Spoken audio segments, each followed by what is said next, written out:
Hello, hello, hello. Welcome to Talking on Tuesdays.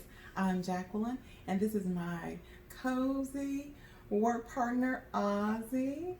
We have a special guest in the house today. We have a Christopher Carter, who is my son, and I am so glad to present to you guys my son today. And we have a special talk that we're going to do today.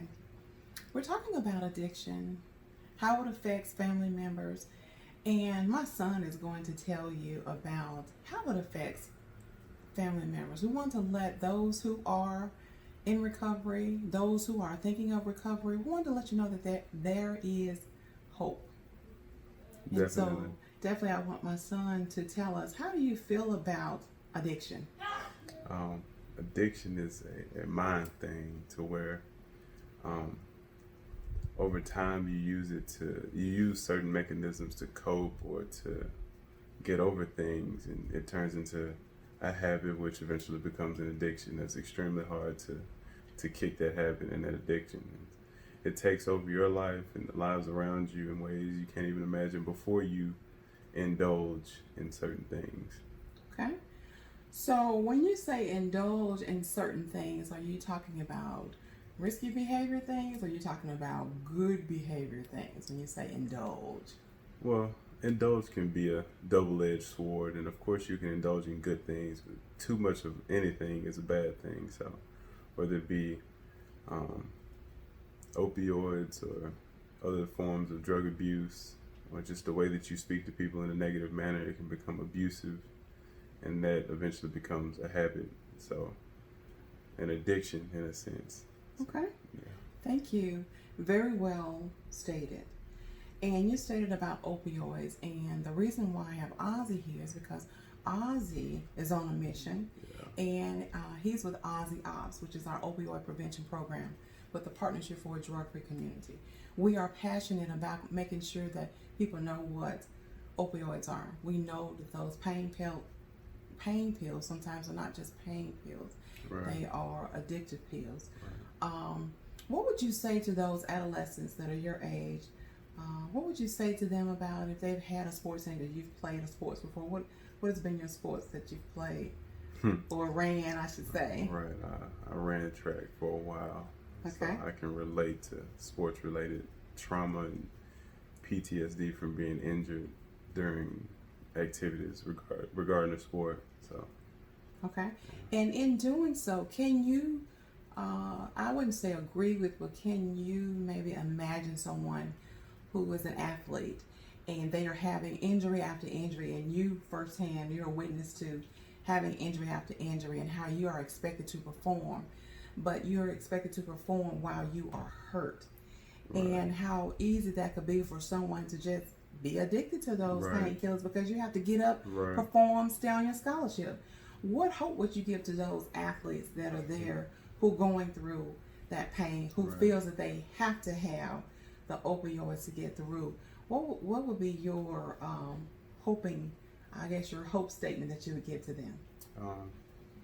You just have to acknowledge that your sport is not a 100% you.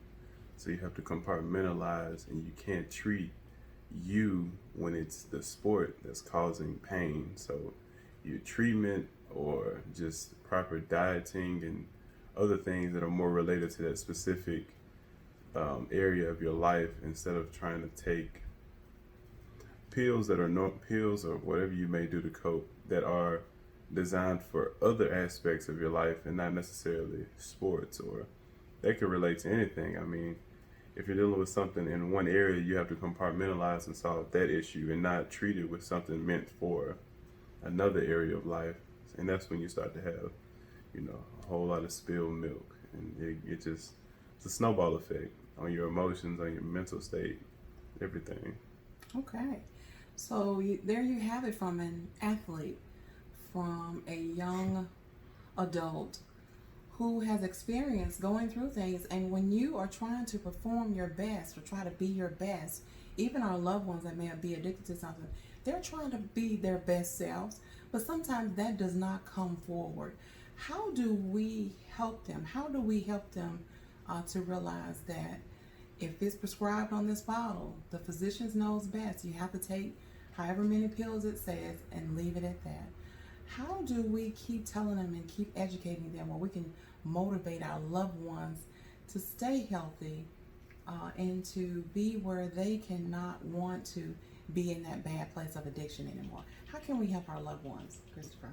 I think you have to be able to speak to people on their level, whether not necessarily smarter or less smart, but I mean, different people communicate in different ways. So you have to speak their, like people would say, love language, but I guess their sad language or happy language or any emotion that they may be having. You have to be able to enunciate what you're trying to say on that medium so that you can get your point across in a healthy way instead of trying to impose or force or assume that you know what it takes, because everybody's different. So just positive affirmation while also speaking to someone in a way that they'll comprehend what's actually going on. Very good, very good. And I always say, even to my son, we have to speak the language. We have to get to know our loved ones. We have to get to know and get to the root of their problems. And sometimes we can't always solve their problems. Most of the times we can't. But we have to make sure that we educate, we give them love, we give them support, we listen to them so we can get them to the right people. There are resources out there such as the Partnership for a Drug-Free Community that can help you get to the right places at the right time, because there are certified peer specialists that are there. There are certified counselors that are there that can help you. And that was a very great hope statement, Christopher, that you are giving to those. And so many of you are going to hear this, and we definitely want you to shout back at us and let us know how you like this conversation with us. We are talking on Tuesdays about addiction and about how it affects loved ones. We also want to make sure that you guys know what opioids are. They are painkillers. It may be a grandmother or someone has had a knee injury and she's taking some pain medication just to get over the surgery or to help her through the surgery. But there's a certain amount of time that you have to stop taking those because they do become addictive. You have to understand that sometimes someone else is taking another person's medicines, and that's not what you're supposed to be doing. We have to be able to educate about that. And you have to also know that sometimes people are taking medications to get high, and you want to be able to get the help that they need. But we want to let you know that the Partnership for a Drug-Free Community appreciates you, Christopher, for coming out today to the studio. Also appreciate Ozzie for being on a mission every day. He wants to make a statement that makes a difference to someone, that says, you know what? There's someone out there who loves you. There is someone out there who understands, and we want to get the help that you need. So definitely reach out to us at the Partnership for a Drug-Free Community. We want to make sure that you guys are getting all the help you need. Ozzie Ops, we can come out to any organization.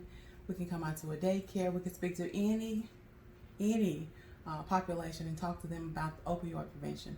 Are there any last words that you would like to say, Christopher, to those out there in the Huntsville and Alabama area to let them know there is hope? Yeah. And we do have hope. I mean, you kind of hit the nail right on the head. You just got to keep faith and hope alive. Know that whatever you're going through is not the end. It's always a way to try to control the emotions that consume you at whatever given time you may be dealing with them. So, in a healthy way. So, like having a garden. So, yes. So, he loves having that garden as well. Yeah. So definitely want to bring to you every week healthy outlets to deal with addictions and healthy outlets to help with caregivers and caretakers out there.